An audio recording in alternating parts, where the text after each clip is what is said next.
Tell us about Linda Mwananchi. It seems to be a formidable force. Is it that, is it a political party? Is it a movement? What exactly is Linda Mwananchi? Baba convened a meeting of 5 individuals, and I was lucky to be among them. And Baba gave us an assignment. The other gentleman, actually, that you interviewed in that of the CAF, knows this. Yeah. And Baba gave 4 names of Edwin Sifuna, Babu Owino, Godfrey Ososi, and Caleb Abisi. And part of the assignment of this task force was to weigh the strengths and weaknesses of these 4 individuals politically.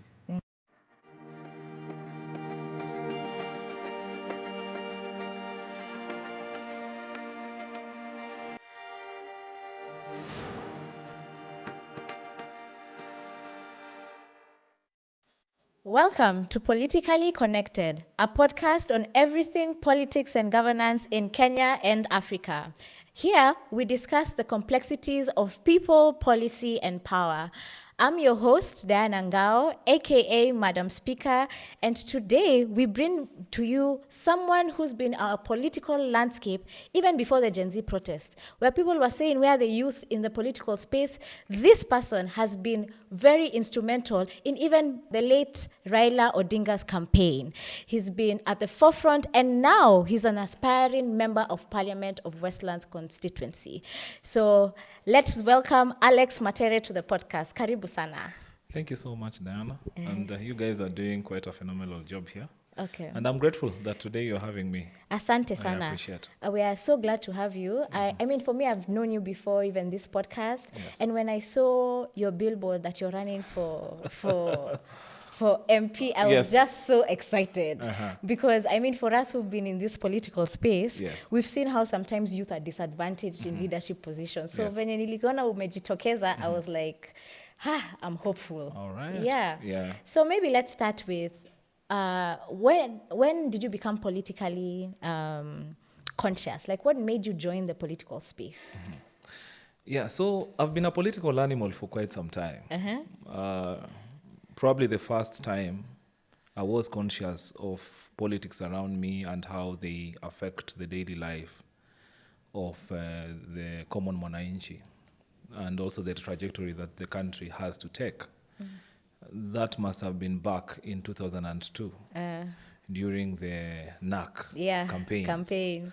And at that point, there was a clarion call by people across the country for change. And I remember that time when I was in Kitale, we'd meet quite a number of illiterate women in the market, the mamas, who could not pronounce even change, but they would say it with a Luya twang, like kwenye change. So I was like, what is this change that these people are seeking for? And later on, I think after engaging and also listening in the radio and sometimes watching the TV, I became aware that Mwai Kibaki by then, being supported by Wamalwa Kijana as the running mate or the deputy president then, were keen on changing the trajectory of Kenya. And when Raila now, the Kibaki moment happened, in fact, I was tuning into KBC that time, and Raila was there endorsing Kibaki, and it changed the trajectory that this country has ever had in terms of politics. So basically that was my baptism into politics, and from then I have been conscious of my rights, I have been ambitious, and I've also worked in the political circles for quite some time. Okay. Funny enough, even for me, that 2002 was my politically awakening moment. And I think it was because of the song. Yote yaweze kana bila moyo. And unbogable. And unbogable. And then I remember they had this big rally at Uhuru Park, and the energy, and I was like, hey, yani umoya alikuwa mbaya hivyo that everyone wanted him. It just seemed to be such a wave, and everyone was so excited. But I like what you've said, that ever since then, now you've been in the political space. Would you share with us some of the places and things that you've done in the political space? Yeah, so quite interesting during that particular time. I think I wasn't a voter. I was in class 8, if I'm not wrong. I was actually in class 8. Yeah.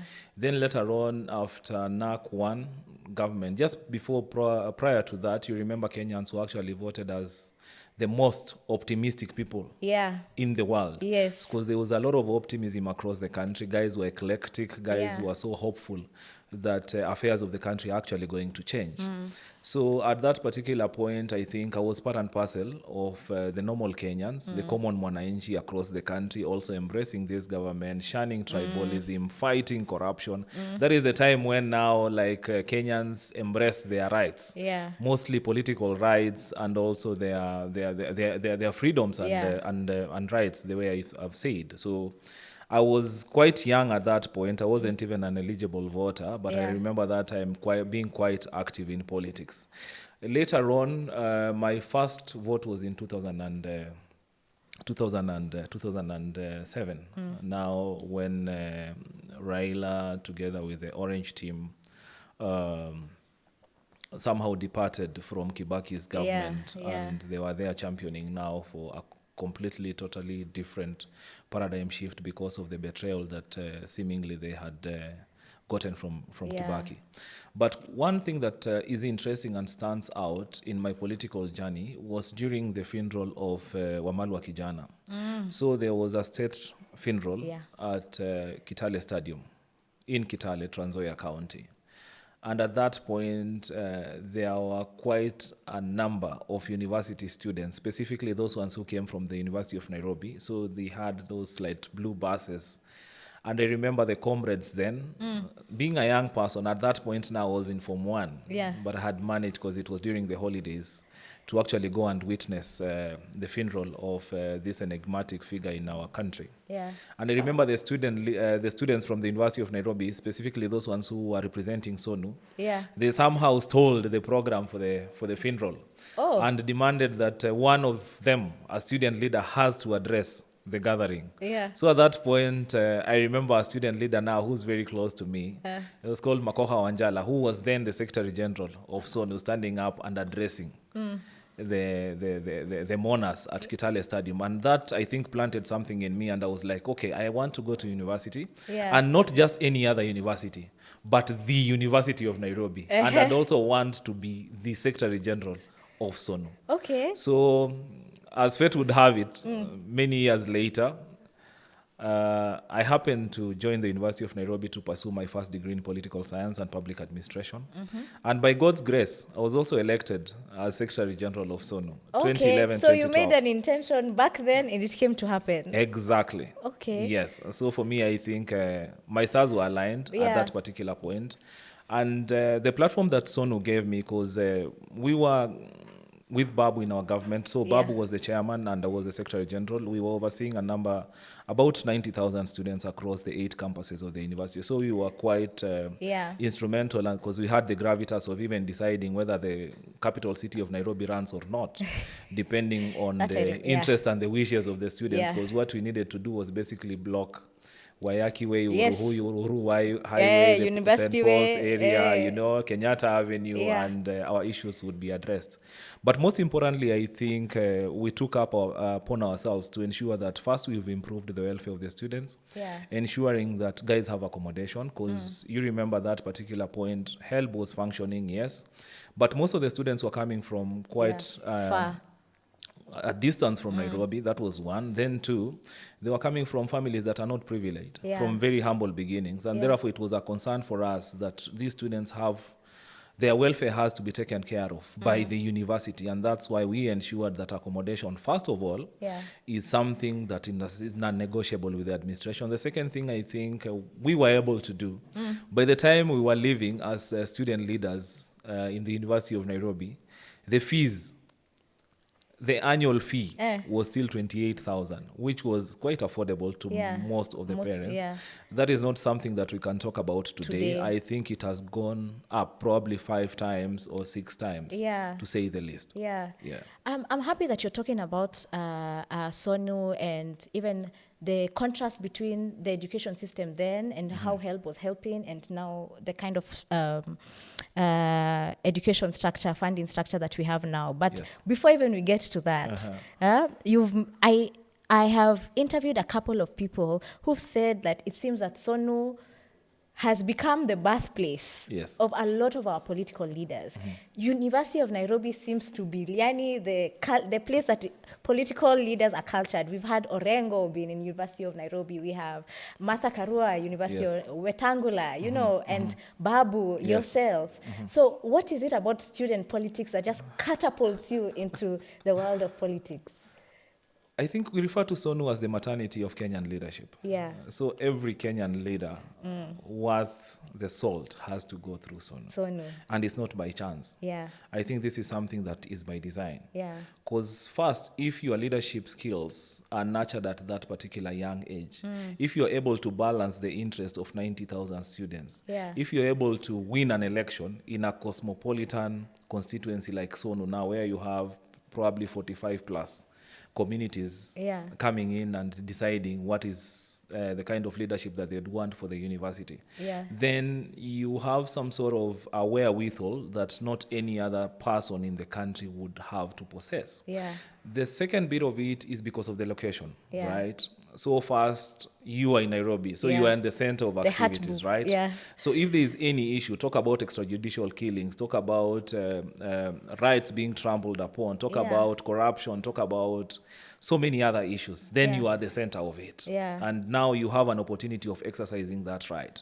The third bit is the historical perspective of SONU in itself. So you come into SONU as a Secretary General and you'd want to check who are the previous Secretary Generals. Then you find now Kina Orengo are there, Martha Karua were there at some point, Wafula Buke was there at some point. So these people become like an inspiration even to you, and you'd want also to follow the same trajectory of the leadership and the ideologies that they continue to possess and profess even in their after SONU political lives. Now, I'm interested just to understand. Most people who've sat in SONU, or even anyone involved in politics in the University of Nairobi, there's normally this complex relationship that we hear between now student leaders and political parties. And for so long, we've seen youths in political parties put as wingers. You know, this is the youth league wingers, never really at the forefront. Until now that we are seeing such vibrant youth-led and youthful also led movements, like what we've seen with the Tukokadi campaign, what we're seeing now with Linda Mwananchi. We're just seeing such youthful and young people now at the center stage of politics, and not just local politics. We're talking about national politics. So maybe explain to us what is this interesting or complex relationship between SONU and political parties that then when people transitioned to politics, they kept kind of gotten swallowed up in those political parties. And then compared to now that we're seeing them come up. So first, probably I take you back a bit. Previously, during the SONU campaigns, if you look at the SONUs of 1995 onwards, you'd find that most of the campaigns were ideologically driven. There was a time when socialism and communism was the center stage of university politics.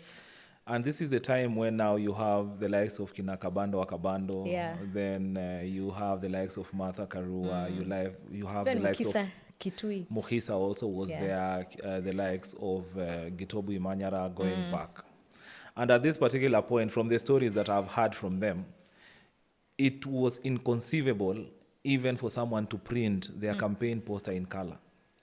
So campaign posters were actually printed in black and white. Because black and white seemed to be the color of communism, because communism represented a classless society. So if you printed your posters in color, then it means you are capitalist, right? That where do you get the money and you're a student, and yet you'd want to fund your campaigns. So these are some of the ideological underpinnings that controlled or rather determined student politics. Later on now, there was this, I think, push by the political class, because having realized that Sonu has a lot of gravitas in terms power. of determining what happens at the national stage. Then you have the political class having a lot of interest into it. Then now, later on, you start having Muungano wa Mageuzi, who's the main mobilization platform. Was actually Sonu, right? There wasn't Muungano wa Mageuzi without Sonu. So when James Orengo goes back to Fungamano House, he has been there so many times. Right? And you had characters then like Kina Karl Marx who were in charge of even leading the mobilization, trying to push for change. If you look at years now beyond that, then now you also see in 2002 the likes of Irungu Kangata, the likes of Kina Miguna now coming out as former student leaders, and the then student leaders who now come in and join hands and push also for the Kibaki presidency. And one thing that also stood out during the Kibaki presidency in the executive declaration that he made after assuming office is that he actually called for an umbrella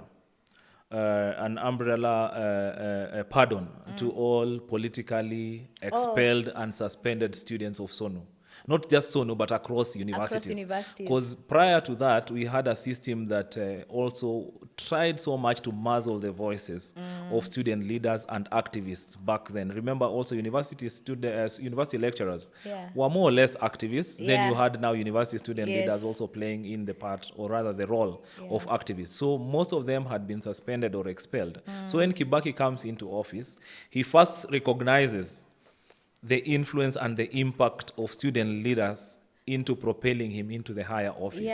And he gives a blanket amnesty that these student leaders have to go back unconditionally to university so that they can be able actually to also clear their degrees and whatever they were pursuing. So beyond that, to just cut the long story short, so you have a lot of political interest into that. Then at some point now you have the Duale bill, which I think is the most unfortunate thing that has ever happened. Okay, tell us about the If it weren't for Duale bill, I think some of the problems that we continue facing even at the national level would not have actually been there. So you have the Duale bill that basically comes and legitimizes the voting system for university student leadership. So initially it was popular suffrage. So you had every student, one student, one vote. Right? So Duale comes and says we are going into some sort of electoral college. Right? So every campus only chooses one representative who is going to vote for Sonu, for the executive leadership of the student bodies. And that is what has happened and finally killed Sonu. I think it also killed Muso, where Hassan Omar used to be the president. It killed Jay Kuso in JKUAT. It killed Kusa in KU. And you no longer hear any student leader who has come, who's worth his salt, and he can sit in a national platform or stand and shout out and debate and push for the ideals even when you come to issues affecting the country. So I think this one was quite a stab in the aspects of student leadership and basically youth leadership in general. Because if you have now a college of like 10 or 12 people sitting to choose a leader who's going to represent, let's say, 100,000, 200,000 people, it basically defeats logic. And that's where you have unfortunate scenarios, though this is controversial, like in the University of Nairobi, where you have a foreigner sitting in as the chairperson of Sonu. Yes, we've had it not once, I think twice, where we had foreigners sitting in as student leaders of Sonu, which is something that was quite inconceivable during our time. We just used to, we recognized their rights and their duties in as far as pushing the agenda is concerned and also taking care of their welfare. But we only had one selected position for them in the executive. So a representative representing international students, but not an international student now representing the entire fraternity of the students.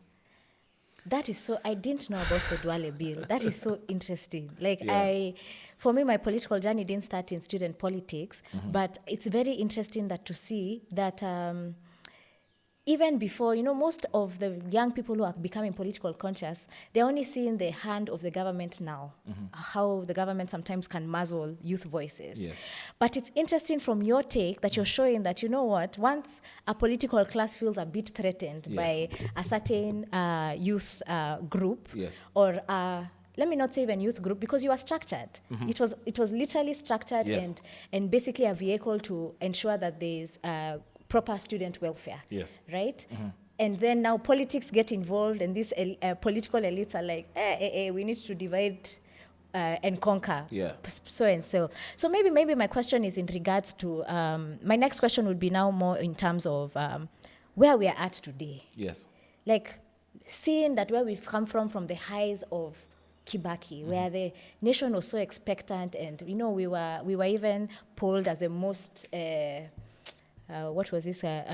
happy nation, or very expectant nation, to now where we're at today, where yes, we are seeing formidable Gen Z or youth movement, but they're just, I don't know, there are just so many different issues that we could say that compared to Kibaki's regime and currently now, what would be your pick? What would you say? What was your opinion in regards to the two in terms of youth? How did the Kibaki regime, handle young people compared to now with the presidents? Yeah. From where I sit, Diana, I think it's a failure of planning. Right. A failure of planning. Failure of planning. And someone said that it is so easy for someone who has a bad plan to defeat someone who has no plan.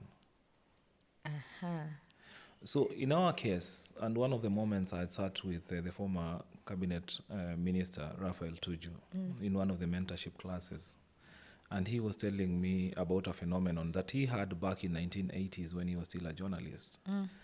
And this phenomenon is what now we widely call the youth bulge.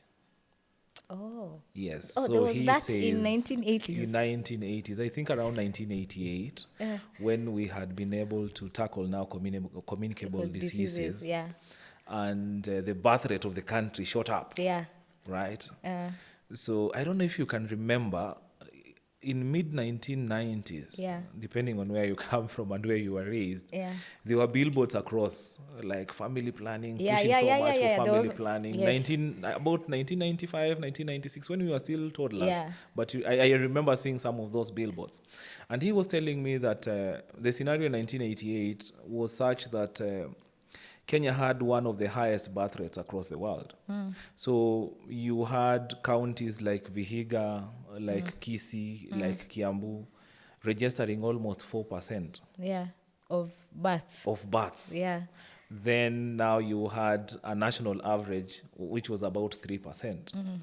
So at that particular point, you see the government intervention in terms of policy frameworks, mostly to deal with the birth rates, but not to address the futuristic impact of this growing population. So if government then would have first tackled the aspect of the birth rates, but also put in place measures and platforms that would ensure that we have baked a bigger cake for this growing population. When they come of age. So most of these problems would not be experiencing. Then later on now you have 2002 plus, where now Kibaki comes in and introduces free primary education.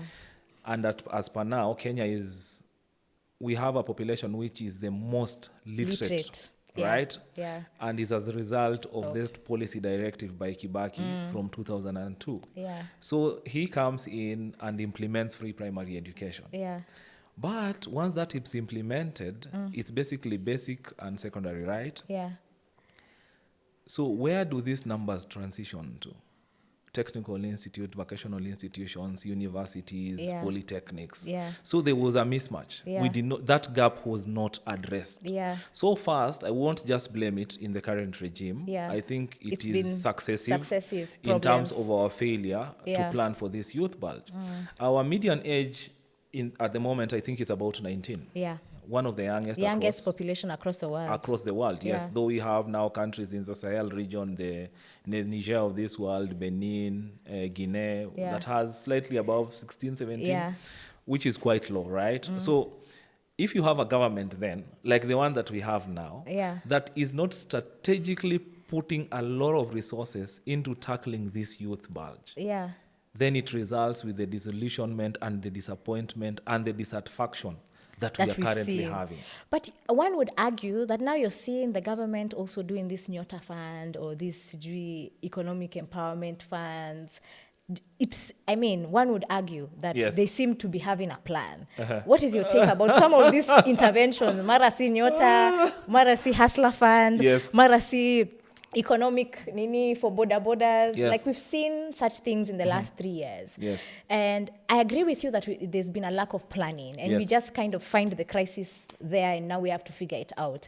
And this government has really been stress tested, Yes. and because of the level of dissatisfaction. But now, what is your plan? Do you think that they have a plan, or they're just also doing what successive governments have done, is just trying to kind of like settle the populace with just some here, shika Yes. shika hustler fund, shika nyota. Yes. Yeah. So even before I respond to that, I think one of the greatest impacts I've had in the youth space, most people know me because of BBI. Yeah. They think like after I came during the BBI and said Ruto is trying to, bring a 16th century machine to handle the challenges of the 21st century and it's not going to work. Yeah. They think that was the first time, but no. So back in 2020, when we had COVID, and COVID had hit us terribly, Yeah. as youth players, we sat in a room and we tried to find a solution. A stopgap measure to the millions of young people that were suffering, that were out of jobs, out of employment, out of any sort of income generation. And at that point, we developed something because of the openness of the Uhuru government. I have to give him his flowers when it comes to that. That government was open. You could approach a PS, you'd approach a minister as a youth actor and say like, hey, I think we are in a crisis, but this can be able to assist us. Yeah. So we developed something called the Kenya Skills Development Policy. Okay. And part of this policy is what now we refer to as Kazi Mtaani. So you remember at that point, we had pesa kwa wazee. Yeah. So the old men already sorted some social protection measure to sort out the old people. So we'd ensure that once that money reaches them, they have a meal, they can afford some stipend to pay for rent, to get some medicine here and there. But the youth completely had nothing. So I remember sitting down with the then postgraduate PS. By then he was called Cheriot. I can't remember the first name, and sharing the concerns that I had. And he was asking me now, how do we come up with a policy intervention to this? And I'm like, okay, because we can't give young people money for free. Can we have a program that these young people can participate in? Let's say even Kazi Mtaani. And it's not just something that has happened in Kenya alone. When the American economy was booming and we had high levels of unemployment, American young people were just being given money in the 1950s. So even if it meant moving a stone from point A to B, then returning it from point B to A, at the end of the day, you get something. But that's not it. It's basically a method of government ensuring that young people have money in their pockets. So at that point, after we shared, so we start with this aspect of skills. And we say we are going to peg it on Kazi Mtaani, so young people can show up, do some part of manual work, be it opening a drainage or slashing, or participating in cleanups. This thing then in the afternoon, Green Army. Yes, basically what Green Army is doing. Then in the afternoon, engage them in a short course in a TVET. Let them learn electrical works, skills, plumbing, hairdressing, So that was the aspect of upskilling that we were able to do at that particular point. It's sad that some of these policies haven't been taken up by the current government that we have, because for them, they look at everything from political lenses and not from well-structured policy interventions that can actually assist this country. That said and done, Nyota Fund and the likes, for me, actually, those are basically charades. They are not meant in any way to cure the problems that Kenya faces. They are treating the symptoms, but not the root cause. Right? So the symptom is, yes, you have disgruntled young people who are saying you are going home. So you think the only medicine to that is ensuring that they have 20,000. 20,000 in your pocket. And believe you me, I've been in this country for quite some time. I'm not very far from being young.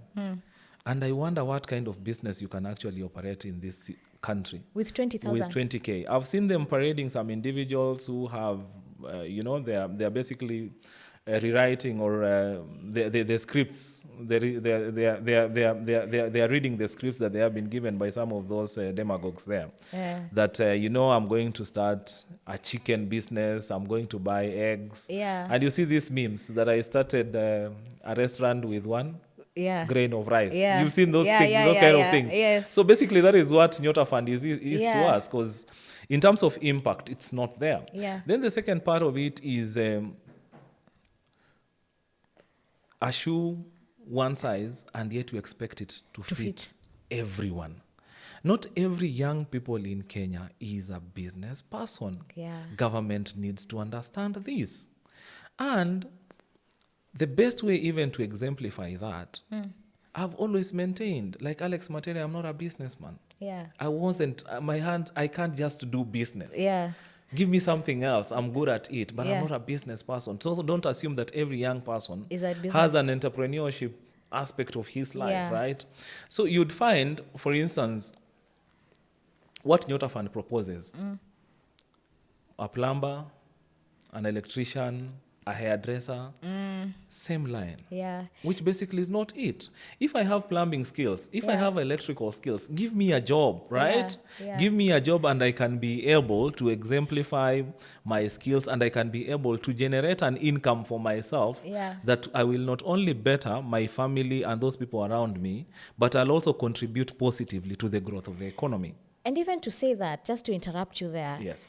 As I completely agree with you in terms of it can't be one size fits all. Yes. Because like what you said, that not everyone can be a business person. But even if they were pushing people to be business person, people, the environment for business is bad. Exactly. The taxation in businesses, the entries of the barrier entries are so high. Yes. And not even the entry. Maybe I've been in business even before this, but the environment, it makes you almost think that. I've seen people on Twitter saying that, this government is gaslighting us, because on one hand you can't give me this and then snatch it from my hand. So maybe I'd like you just to share a bit more of, because you're an aspiring member of parliament, and you're talking about the problem is that policies are not being followed with this administration. So how can we remedy this? Because I actually also believe that we have really great policies. Yes. Implementation, ndio shida. Yes. The politics come into play, and now look, we've gone 3.5 years, and we are still, it's like we've just left 2022. So what is it as a policy maker when you get there that you'd be able to do different? First, there's a sage who said that if you want to grow a tree, you water the roots and not the leaves. Yeah. The current regime that we have is basically watering the leaves. And expecting the tree to grow. And expect the tree to grow. You have to water the roots first. Yeah. By this is first identifying that, yes, we have a challenge. We have a youth bulge. How do we tackle this youth population and turn it into a dividend?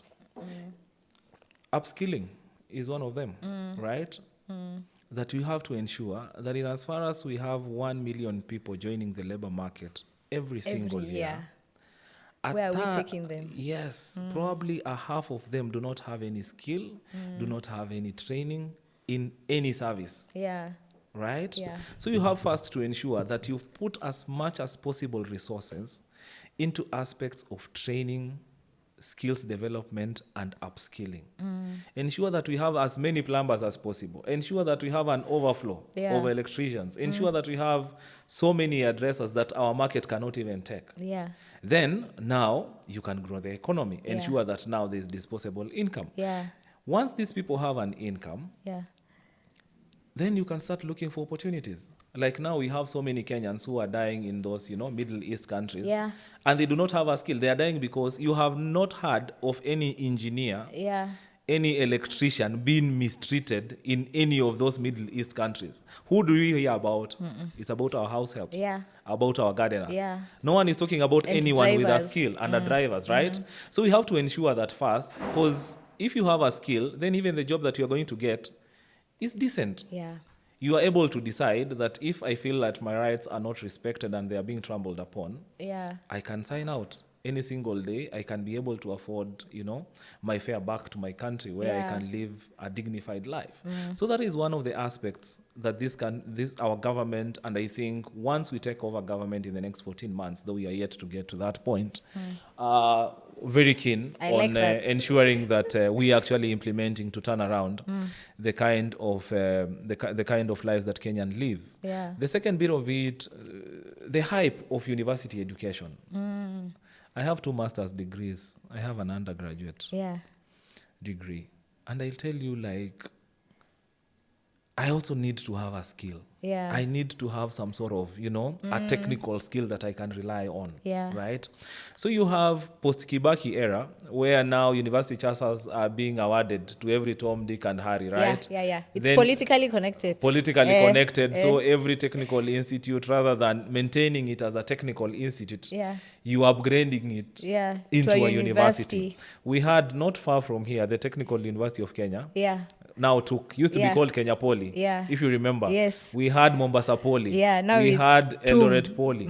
All these were basically upgraded. Yeah. But it wasn't an upgrade, was just, a jargon.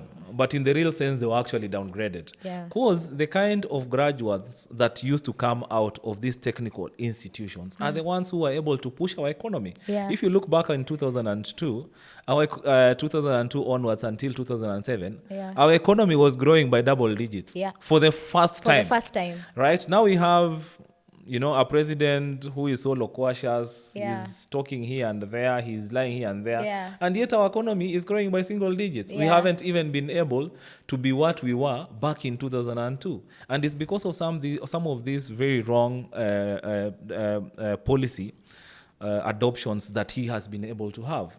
Basically about stopgap measure, giving out university charters, ensuring that you have not equipped and even funded technical institutes to be able to train our young people for them to have a market value skill. Because actually that one is also very important. Because where the world is purely about STEM. I'm sorry to say that because I'm an arts person, but I have to appreciate that, right? So it's purely about STEM. So in as far as you'd want to upgrade universities, you know that a degree now does not have a market value as opposed to a diploma in engineering, in electrical works, in civil works.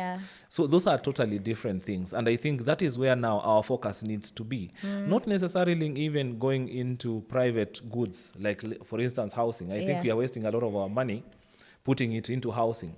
If you look at some of developed countries that have gone the kind of trajectory that we have had in the past, talk about South Korea, talk about even Singapore, that William talks about every single day. There was nothing like, affordable housing there. No. What Kim actually did was investing human capital development. That was the thing. Once your people have skills, once their people have training, they can earn a decent income. Once they earn a decent income, they can have disposable income to be able first to fund themselves and their needs and their wants. That's why once you have seen countries that have taken up this trajectory, the need for housing comes automatically. The need for roads comes automatically. Decency, even in terms of their life expectancy also just improves automatically, inadvertently, not necessarily designed by government or any other entity around that. I like what you're saying. It shows that more and more so, we currently have an administration that is failing to invest in human development and more focusing on infrastructure. We have National Infrastructure Fund and all these things. So who will live in these houses if you don't have money in our pockets? Right? Who will be able to have cars or do businesses that transport goods if we don't have money in the pockets? But that leads me to another question, because I can see your pin here. I want us to shift gears kidogo. I can see your pin here, written R, and I'm guessing because we were in the same campaign, it's the Raila Odinga R. I mean, we were both campaigning for the late Raila Odinga to be president, and part of the things you're saying were actually in the manifesto for Azimio. Yes. In terms of building like human capital. There's a point even in the Azimio manifesto, we were talking about building county industries. Yes. That if this industry is good in cotton, then we make it an industry for that county.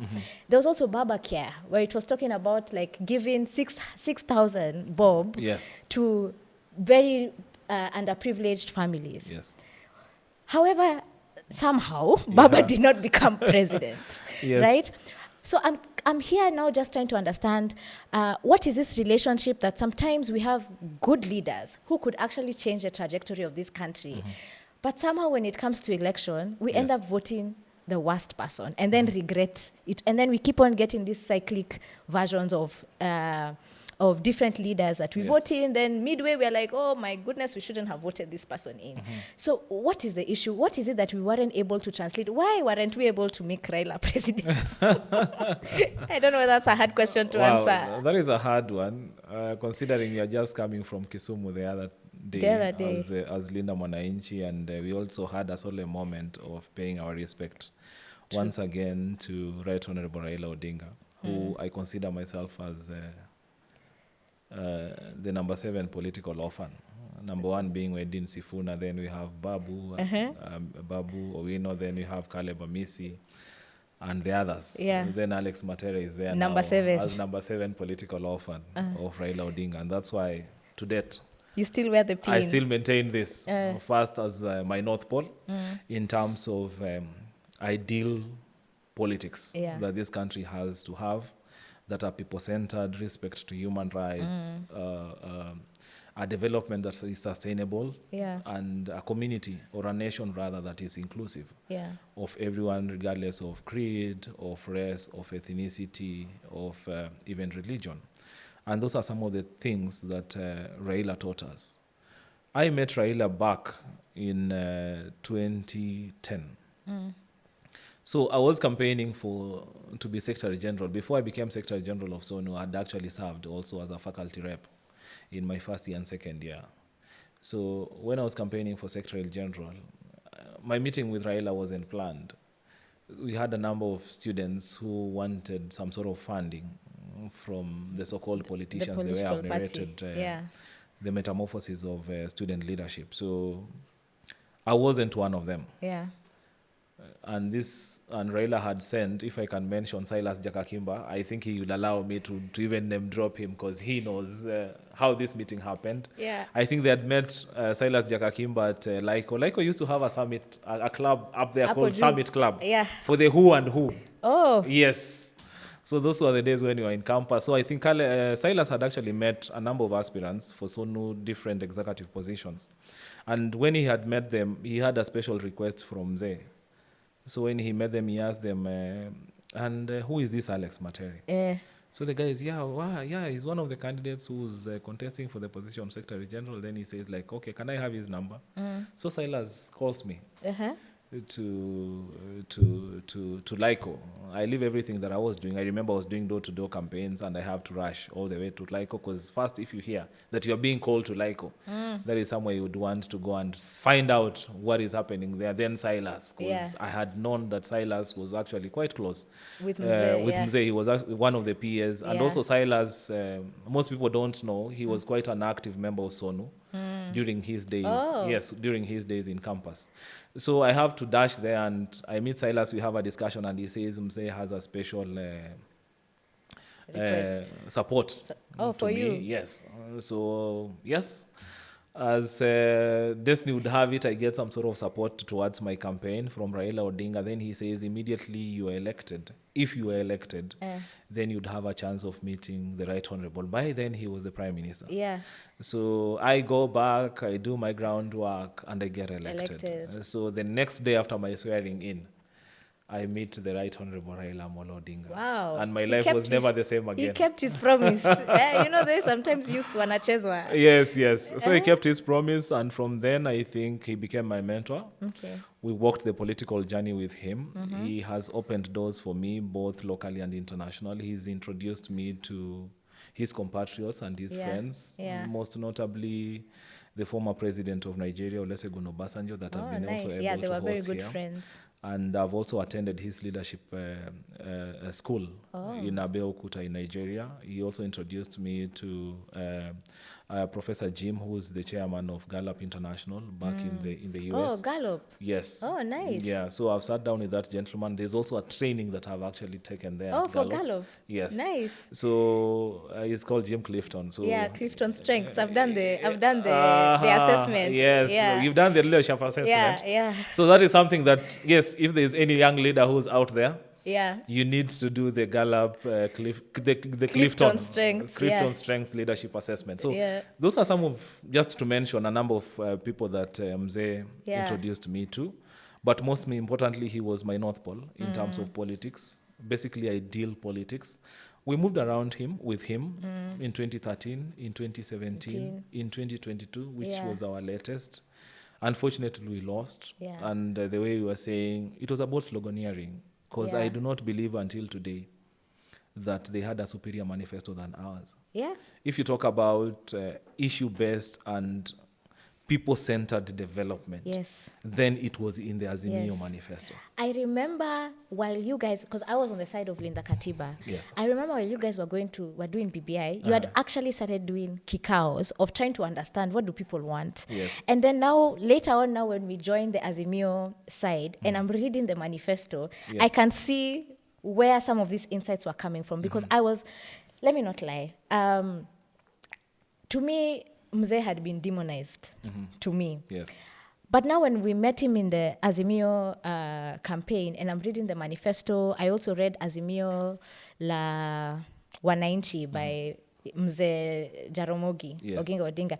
And I start to see, I'm like, okay, this guy actually has a plan. Yes. And completely sold out. But then it just seemed that the hustler versus dynasty slogan just seemed we were always competing with it. Yes. Now my question is, who is the problem? Is it the people, the voters, Yes. or is it the leaders? Because it seems that we have credible leaders. Raila has run for president so many times, but never been given an opportunity to run, Yes. to lead this country.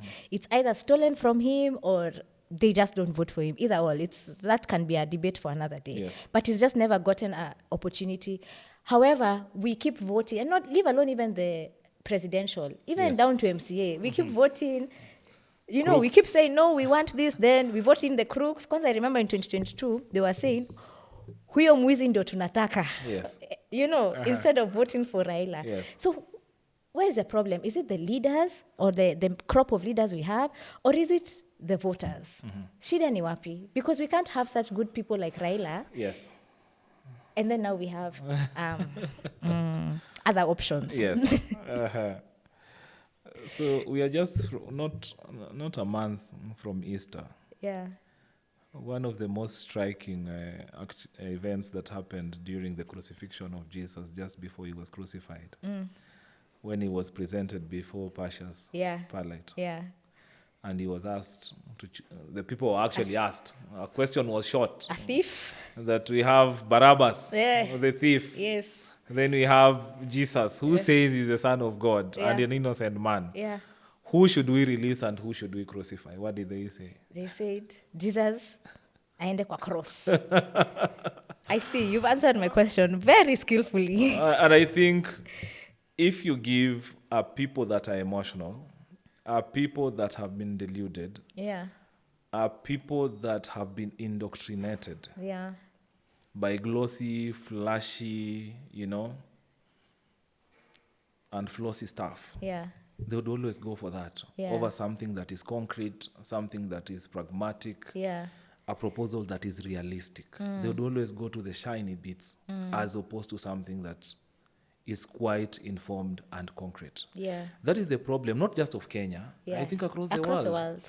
For some time now, as political scientists, we've been having something called the rise of populist politician. Yes. Yeah, like Trump in the US. So they were calling it identitarian. Yeah. The rise of identitarian politicians. Yeah. So someone who would know your life, Diana, Yeah. and he would come and mirror it. So Yeah. your struggles, your hopes, your ambitions. Like if you look at the mirror, this is basically a reflection of This you. is me. Yeah. And you just don't know that it's a magic trick. Yeah. So also Kenya faced basically the same thing, right? Yeah. So we had the Kenya Kwanza side that was selling this flossy idea, about hustler, about bottom up, how about raising a mama mboga from owning a kiosk into owning a supermarket, Yeah. a boda guy transiting from that into owning a taxi, then a fleet of cars, Yeah. then into transport and logistics business. So we had all this charade of a narrative, and unfortunately our people bought into it. Yeah. Be that as it may, Raila, being my political father, I think he saw these things miles away. Africans say that what an old man can be able to see seated under a tree, a young man cannot see, even if he's in top of the highest mountain. And I think that was part of the problem that we had as a country. Raila still believed dearly, even during his last days, in an open, democratic society where human rights are respected and development is people-centric. What you're having now is an antithesis of what Raila wanted. 100%. When you have policemen shooting young people who are unarmed, yeah, and shooting yet children from the nothing, back. shooting even from the back, they are not under any form of provocation or danger, and yet they can pull the trigger on young people, then we have a country or a system that does not respect young even the dignity of life in itself and human rights in general. If you have a government that is basically implementing projects without the participation of the majority, you go into the pay slips of, civil servants, and you force your way. You are able to deduct a housing levy. You are able to double SHA, You are able to inflate pay without ensuring that those people have played a role in you taking up that particular policy. Then you're basically trampling upon their rights and freedoms as the basic entity of a country. So we have had a collapse in terms of ideal politics. And this is what basically has given rise to Linda Mwananchi. I was actually coming to that because you said that what is happening now is an antithesis of what Baba stood for. Yes. But we're seeing his political party now split into two. There's one that are saying that, we must stay in broad-based government. Yes. And then there's another very vocal and vibrant wing that is be like, who said we must stay in broad-based? And I mean, what is your take of what's happening right now in ODM? Because I keep saying, even though we may not be members of ODM or anything, that was one of them. It's Kenya's largest political party. When ODM is aggrieved, the whole country will know about it, right? So it's important for even us to debate this because however this trajectory goes of how ODM will split or how it will go, it will actually set precedents of our party politics moving forward. So I'd like to hear your take. Like if this is the current place we are in Kenya with the current administration is an antithesis of Ruto, but yet his political party, which is his legacy, seems to be split in the middle. How did we get here? For some of us, I think it was expected because having related with Baba closely all over those years, we knew the kind of characters that he had around himself. So you had, Baba had ideological brothers. And you could pinpoint the ideological brothers. His Excellency James Orengo. His Excellency Peter Anyang' Nyong'o. The likes of Kina Mohisa Kitui, Kina Gitobu Imanyara, whether or not they were in ODM or not, Martha Karua, they were together with Mzee throughout the journey. Then now you had, I don't know what is the best term to actually refer to them. But Baba was more of a host to so many parasites. I like what you So this is a host that so many parasites were hanging on. Leaking every single day until even after he's buried and he's resting, they would still want to come out and say, I dreamt yesterday and Baba told me that wherever we are, is where we must stay. Is where we must stay. Even before our mother, Mama Aida's dreams, you have a funny character with a hoarse voice preaching somewhere in a rally that this is what I dreamt and this is what Baba instructed me in a dream. Which is basically a facade, because nothing of that sort, I believe, happened. So we had, this competing faction of people. The only thing that was so phenomenal and enigmatic about Raila was because he was able to hold them together. So you had the ideological aspect of it, the ideological brothers. Then you had some sort of comprado bourgeoisies, guys that were cutting deals using Raila's name, including them getting elected, because that was the first deal that they cut, was getting elected, right? Then after that, then saying, Baba has said this, Baba has sent me, Baba did this, and Baba wants this. So they were basically cutting deals. Con artists that were cutting deals into Baba's names. So these two factions have always been there, even before Raila left us. What was also quite phenomenal about Mzee was he knew. People should not lie that Raila never knew. Raila knew. And he knew exactly which assignment he would give to Diana and which assignment he would give to Alex. He knew very well. Actually, I remember, I don't know, it was an off-cuff interview with Raila's lawyer, Paul Mwangi, where he actually says what you're saying, that by the way, Raila had a militant wing, and he knew that he had this other kind of wing. And each of them would serve a certain purpose at a certain time. Like he was a kind of leader who would balance these two different types of people in his party, which also shows how much of a Democrat he is. Lakini sasa, we are at this juncture that this great party and this legacy of Raila is literally tinkering. We are not sure which way it will go. And we have there was Linda Ground, and then now we see Linda Mwananchi prop up. Tell us about Linda Mwananchi. It seems to be a formidable force. Is it that, is it a political party? Is it a movement? What exactly is Linda Mwananchi? Probably I can give it a historical background a bit, and I don't think I've shared this information before. So first, in 2023, I think that was in the month of October, during the commemoration of Jaramogi Oginga Odinga back in Bondo, in Kangoka Jaramogi, where the chief guest was Kalonzo Musyoka. You remember Baba endorsing Kalonzo publicly and saying that I've worked with Kalonzo, I've journeyed with him, and I trust him. And he's the one who is going to lead this country after in 2027 and beyond. What was behind the entire scenario is a few days after that, the one side that you can guess which side was coalesced themselves, consolidated, and went to see Mzee. And they told Mzee that there is no way you are going to endorse Kalonzo.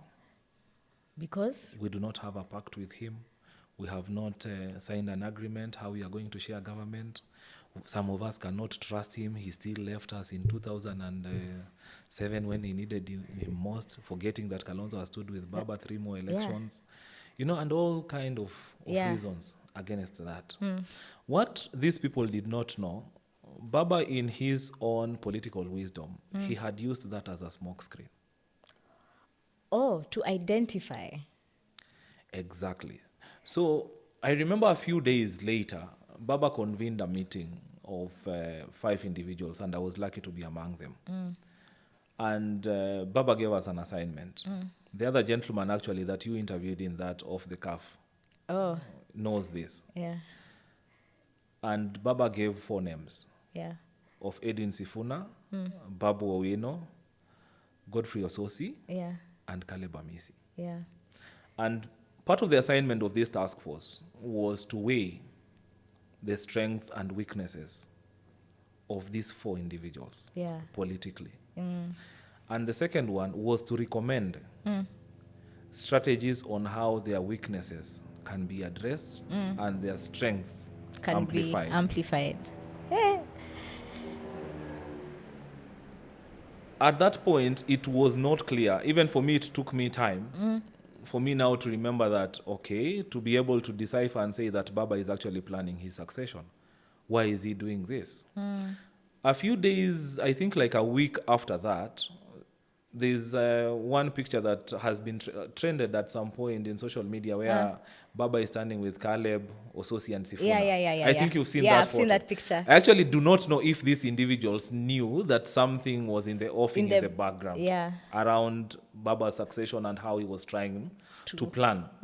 The succession that he wanted to leave this country with.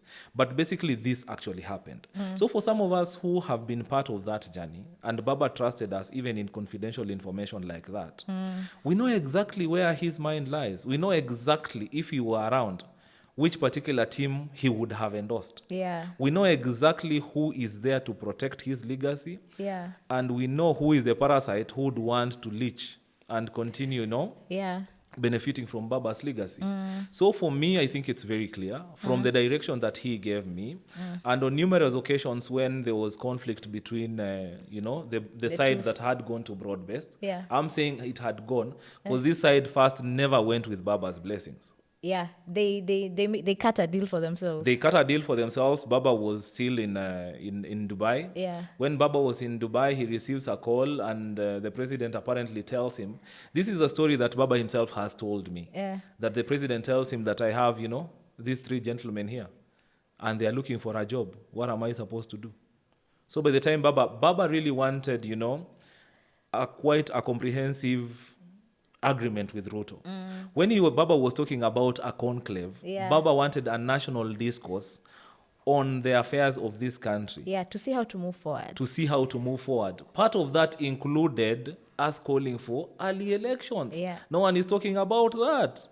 That is what Baba had overseen, yes, because we had gotten to a point where you have majority of the population, majority of Kenyans lacking trust in the kind of government that they are having. And therefore, Baba was thinking that if this is the case, one of the remedies, I'm not saying that was the only remedy, was can we have early elections and choose a government that can have the trust of the people. So for Linda Mwananchi, I think from that backdrop, it is easy to see where Baba's spirit is. If you see the activities that have happened across all the rallies that Linda Mwananchi has hosted, be it in Busia, in Kakamega, in Narok, in Mombasa, in Kisumu, you would actually feel, and I've been in those rallies, right? When that song plays, Raila Come Home, you really feel like Baba is part and parcel of you guys.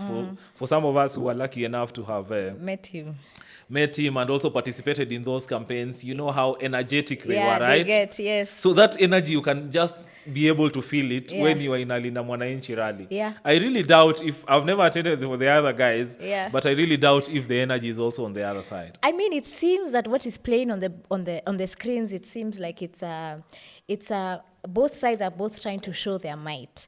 But after what Linda Mwananchi did in Kisumu, I feel like a huge political statement has been made in terms of by the Linda Mwananchi group. Before Linda Mwananchi went to Kisumu, there were threats of goonism that saying, like, you know what, msijaribu kukanyanga Kisumu. And I think in almost every other place you guys had, there's always just been some sort of threats. And I remember seeing also some burnt tires. I was just following up on, did these guys make it to Kisumu? Because, I mean, the temperatures and the stakes were quite high. And maybe I want to just segue into one last thing as we wind up, is in terms of now we are here. And it seems to be that 2 things are happening. Pesa inatembea to confuse or suppress the kind of dissatisfaction. And the other thing, violence inatembea. I mean, we've come from 2007. We know what happened. We can't, it wasn't long ago. We can remember, right? Yes. And then now we have political, like, goonism. You're not sure if you go to a rally, whether you'll come back in one piece, whether even your car will come back in one piece. And it seems it's just transactional. What is your message in terms to young people or these people who are used in political goonism? How can we ensure that we can, looking into 2027, we do not end up going the 207 route? With the kind of violence that are in political rallies right now. Majority of our young people are politically active. That means they are participating in politics, be it a rally. They are very active on social media. They have an opinion of when it comes to any political matter. Someone was joking to me the other day that if you'd want to know the real emotions of Kenyans, go into a matatu. Yeah. Then say, "Hii serikali bwana." Then you just leave it at that. Yeah. Then now the entire discourse would come and you'd hear the raw emotions of Kenyans. And I think that is the society that we have built, where our political awareness and consciousness is quite high as compared to most of the countries even in Africa. Second, about the youth bulge again. So you have about 75% of our country being youth below the age of 35. If you look at the unemployment rate, it's 13%, which is among the highest in the region. And in the 13%, in terms of youth unemployment rate between the ages of 15 to 34, is actually 75%. So you majority have of the youth majority of the young people without an income.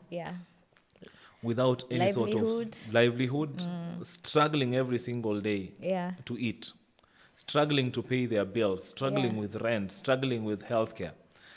And this kind of disillusionment and disappointment is what has basically fueled the paradigm shift that we are currently having. When you see Linda Mwananchi going from one region to another, you can see the number of people that we are attracting in our rallies. It's growing every single day is growing. And believe you me, these numbers are organic. And they're organic because of the idea that Linda Mwananchi represents. It represents this idea that we can have a country that is as rich as Kenya, but even the most underprivileged can live a dignified life. That we can fight corruption to the level that all these monies that have been carted away to even some tax havens and those ones that are being invested in Dubai and in other countries have been brought back to be able to address the challenges that Kenyans are facing. That a young person knows very well that he is competent and qualified in joining the military or the police or the teaching profession, and yet he's denied a job because he does not have 600,000 that he can use to bribe someone. He knows that in Linda Mwananchi, if our government comes into power, that some of those issues can be addressed. So what I've seen as a total paradigm shift in terms of youth politics is that the youth associate themselves with the idea of Linda Mwananchi. And that's why I dare you that if a poll is done today about the leadership of this country, be rest assured that Linda Mwananchi will be number one. I agree. I can see the hype around Linda Mwananchi. It's not the hype. It's true. It's real. You have to feel it, right? The next time you are going for a rally, you should come and attend so that you can actually feel the energy. The energy. Sawa. Yes. Then is Linda Mwananchi a party? Is it still part of ODM? Like, I mean, we have 400 days to an election, right? Yes. So is this still a movement? Are you still guys figuring out what vehicle Linda Mwananchi will use, or is it part of ODM? Yes. So basically from my backdrop first, and that's why even as I contest for the Member of Parliament for Westlands, as per now, I'm the Linda Mwananchi candidate for Westlands Constituency. For Westlands Constituency. Because the ideals that Linda Mwananchi epitomizes are basically the ideals that Raila Amolo Odinga taught us more than a decade. And if you look at the departure of our youth in terms of their political culture, they are more aligned to a movement than a party. That's true. Because our parties are around individuals. Like if you talk about DCP, it's about Rigathi. That's if you true. talk about Wiper, it's about Kalonzo. If you talk about PLP, it's about Martha. If you talk about UDA, it's about Ruto. So you don't have a political organization that is brought together by an idea. That's why Linda Ground cannot move. Because for them, it's about, Oburu. Once you see Oburu there, then you see Gladys Wanga, then you say, now, these are Linda Ground guys, But on our side, Yeah. Everyone is a principal. We don't have principals, by the way. It's only the other side that has principals. On our side, everyone is a principal. In as far as you are a candidate even for MCA, you are a candidate for a senatorial seat and a member of parliament seat. And you would see even in terms of our pecking order, in terms of addressing the crowds in the rallies that we are going. Yeah, there are actually very many youth people who are given opportunities to address the crowd. Young people, including those ones who are pushing content on social media. We have TikTokers who are addressing rallies for the first time, right? Yeah. Because they have subscribed to this idea of Linda Mwananchi and have made it their clarion call for this country. Yeah. So I know in terms of the legislative structures, we might be limited in that. But what comes out clear is young people in this country are more inclined to an idea as opposed to a person. Yeah. So Linda we are Mwananchi, shifting from personality politics to movement or ideological politics. Okay. And that's what that is the paradigm shift that currently is in the happening. Kenyan politics. Yes. Yeah. So do you think maybe the united opposition and Linda Mwananchi will converge at one point, or are you seeing some differences that maybe the united opposition is still currently struggling with that Linda Mwananchi seems to have broken through? I mean, in terms of you talked about principles. Yes. Upper united opposition, we have principles. So for them, they have to wake up and smell the coffee. Yeah. Because if you compare their rallies and our rallies, I think the distinction is quite clear. Yeah. In terms of even the mobilization. For us, Linda Mwananchi, our colors are blue and white. But you don't see anyone in blue. I'll be there in my red T-shirt. Another one will be there in pink. Actually, another there's one will be red. Yeah. So we don't even do mobilization based on CG color or colors of the movement and everything. You put on everything, anything that you have. You appear in a rally and you would say anything that you'd want to say, as long as it is aligned to the vision of Linda Mwananchi. On the other side, if you look at the united opposition, and on our side also, we are basically preaching the same message. Yeah. That this country is tired of William Ruto. Yeah. This country is tired of corruption. This country is tired of nepotism and tribalism. And nepotism has been quite high in this government. Yeah. And the closest you see it is in weddings, right? I don't remember how many weddings Uhuru attended, by the way, right? Then now you have... It's too much. You have some sort of oligarch class in Kenya. I never knew that we have oligarchs in Kenya until now. The president started attending weddings. So if you'd want to know who are the oligarchs of Kenya, just see how many weddings have been held and how many the president has featured or has graced. Then or even given congratulations on his official handles. Yes, something that was completely lacking during Uhuru's time. Yeah. So that has been the turn of our politics to the worst, where you have policemen killing our young people, enforced disappearances. Then you come up with a flossy idea of 2 billion compensation, and yet you do not want to hold this same policemen to account. They will shoot someone else tomorrow. There is no any sort of, public prosecution on this, public or private, on the people that have been able to perpetrate some of these crimes. Yeah. So that is what United Opposition and Linda Mwananchi are basically pushing. We are pushing about the issues of SHA, that you cannot, buy a system at 104 billion shillings, right? Yeah. Then the entire Talanta Stadium, you have inflated the figures by 10 billion. By 10 billion, and yet we are still keeping quiet. They think we are quiet, but we are actually strategizing. Yeah. By the time we erupt, they will not be expecting it. Yeah. You come up, you present the Mau-Rironi Road as one of the mega projects that you have, but you have inflated the cost by 15 billion. Yeah. The same road had been given to another contractor, less 15 billion. You cancel that contract, we suffer first a loss of 7 billion, then you inflate it by 15 billion and you award it to someone else. Kenyans are not aloof to some of these things that you are doing. Yeah. They are only waiting for the right time, and I believe in 2027 it will be the right time that will be sending William Samoei Ruto home. In Westlands we say that kama Ruto atapita, basi apite Wayaki way, akienda Sugoi. Hakuna njia nyingine. I like that. So now let me ask you the last question as we wind up, because Alex, we can keep talking and talking. True. So why are you aspiring to be the member of parliament for Westlands Constituency? Westlands is very dear to my heart. First, because it was the first drop point when I came to the city, joining the University of Nairobi. I have relatives there. I've been raised there. I've done my politics there. Okay. First time in 2013, I was the chair of the campaign team for the sitting member of parliament. During Baba's time, most of the mobilization, I used to do it around Westlands when it comes to the city. Okay. If you look at the demography, it represents both sides of our society. So you have the underprivileged and you have the privileged. The privileged, every single day, they have to wake up from the slums and informal settlements of Kangemi, from Kibagare, from Gidogoro, to move to this other side to offer labor. Work.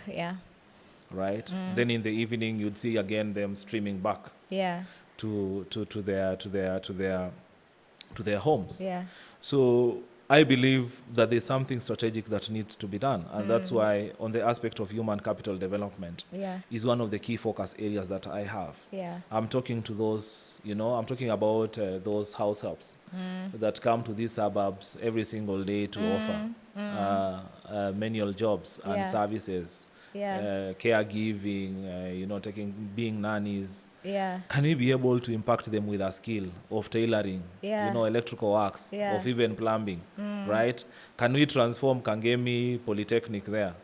Or the other one at St. Joseph's, just to be offering short courses to our young people who are doing border, so that off-peak hours, someone can do something else. Set aside the border, rush there, do a course in electrical works, so that after a year, in as long as he's riding his motorbike, he's also an electrician, that he can actually be able to come here and be able to fix some of these things for you. Then during the rush hours, he still rushes back and continuing doing that. Talk about filming, the film academy and everything else. These are some of the technical skills that we need our people to get. Even before now we talk about the areas of entrepreneurship, we first have to ensure that they have the skills. Then secondly, because it's a high intensive area in terms of production of labor, but the rights are being trampled on every single day. You have house girls who are being paid 5,000, 7,000, 8,000.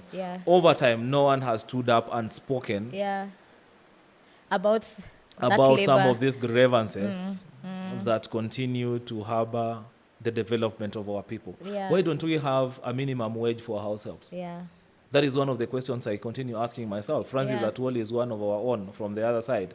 Yet he has never stood at any particular podium to say that I represent also this constituency of house helps. And I believe that they need to have a union. I believe that they need to have a minimum wage. Let's say even of 20,000. Right? Nannies are one of the most paid careers when you go to European countries. And here, someone would want to leave their child with someone that they are paying 7,000 shillings. You tell me that's right?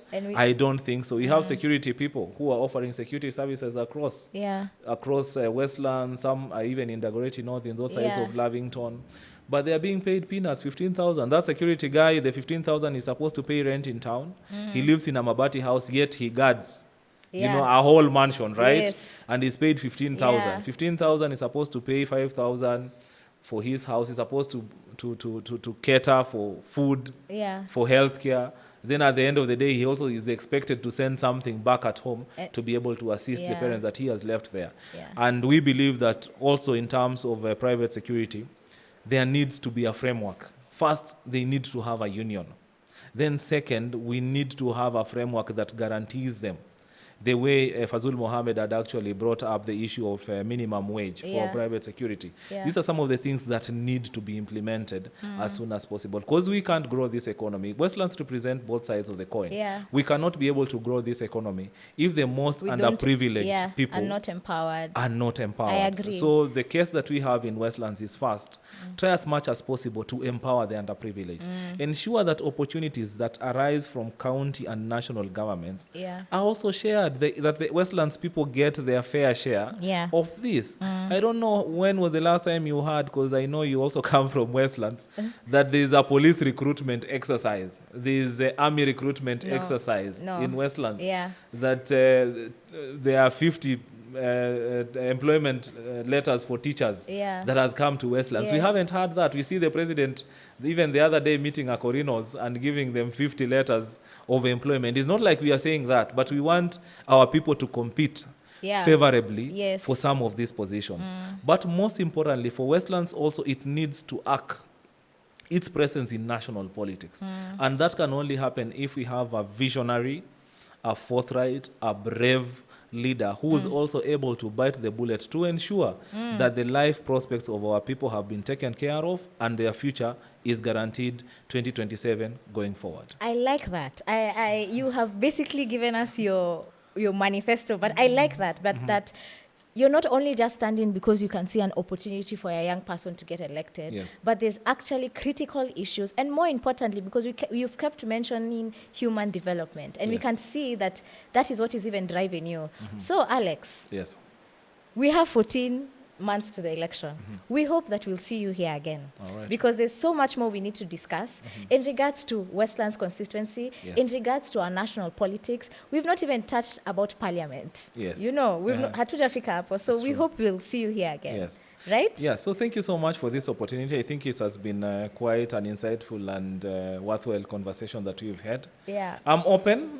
Now that you're also part of my stakeholders in Westlands. I'm a phone call away anytime that you think I can contribute positively to the agenda item that you'd want us to discuss, specifically that one dealing with Westlands first, and second one dealing with Linda Mwananchi. Because I'm so much into Linda Mwananchi, and even every single day where I campaign in Westlands, I'm like, okay, you guys, you have to ensure that you have elected me here. I come to you humbly seeking for your vote.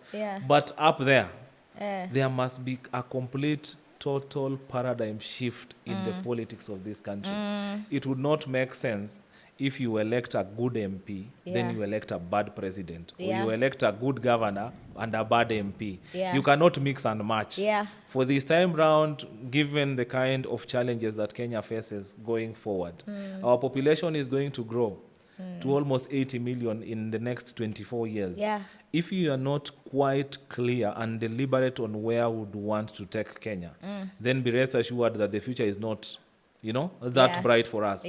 We have to bite the bullet at this particular point. The way the Gen Zs are doing, with Tukokadi, you've seen the kind of political sensitization that they are moving, that I'm also part and parcel of. Brilliant. You've seen how Kenyans have been able to embrace the Linda Mwananchi, and we are being welcomed in almost all the other parts of this country. That is the Kenya that we want, where young people can stand up and exercise their democratic rights and ensure that they have gotten good leaders. And I believe that Westlands constituency, they are not going to look very far.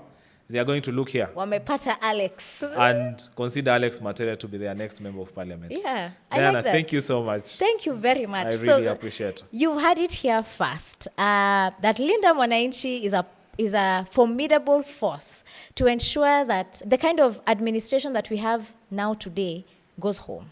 On top of that, Alex has said Kenya doesn't have, a problem about plans. It has a problem about implementation. You've talked about that.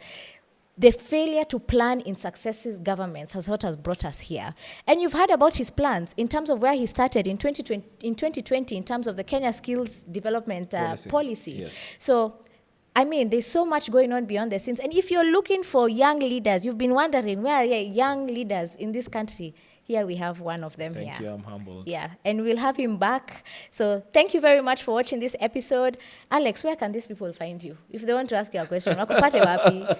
Wanipate Westi, kwa kona yote Westi, I'm normally around, but on Facebook I'm there, like Alex Matere, my page, and my handle is Alex Matere. On X, I am Sir Alex Matere. Thank you. Yes, so if you have any other question for him, hapo, uingie comment section, pia ya Politikali, and we'll make sure that comment gets to Alex. But till the next time, please stay connected, subscribe, share this episode, and let's see you in the next episode.